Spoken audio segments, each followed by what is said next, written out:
Good morning everyone. তো আজকের দিনটা আমার কাছে খুবই স্পেশাল আর খুবই বড়। তার কারণ হলো আজকে আমাদের মেকআপের এক্সাম।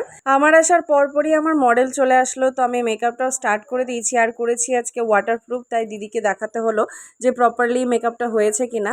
আর তারপরে লাঞ্চের টাইম হয়ে গেছিলো বলে ভাই লাঞ্চটাও দিয়ে গেল। আর ওইদিকে আমার অলমোস্ট মেকআপ কমপ্লিট বলতে পারো। তাই আমি ভাবলাম যে আগে লাঞ্চটা আমরা সবাই মিলে করে নিই, তারপরে বাকি মেকআপ আর হেয়ারটা করব।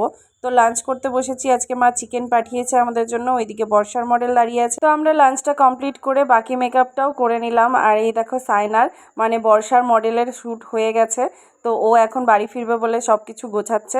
তারপর শুরু হলো আমার মডেলের শ্যুট। তো এখানে শ্যুটের মাঝে মাঝে আমরা একটু ফান করছিলাম, সবাই মিলে একটু মিনি ব্লগ বানানো, একটু রিল বানানো, এগুলোই করছিলাম। তো এই যে ক্যামেরাম্যান দাদা, এই যে মডেল, এই যে আমার দিদি, এই যে সাইনার মেকআপ তোলা হয়ে গেছে, ও বাড়ি যাচ্ছে। আমারও সব কাজ কমপ্লিট, আমিও এখন বাড়ি যাচ্ছি। টাটা।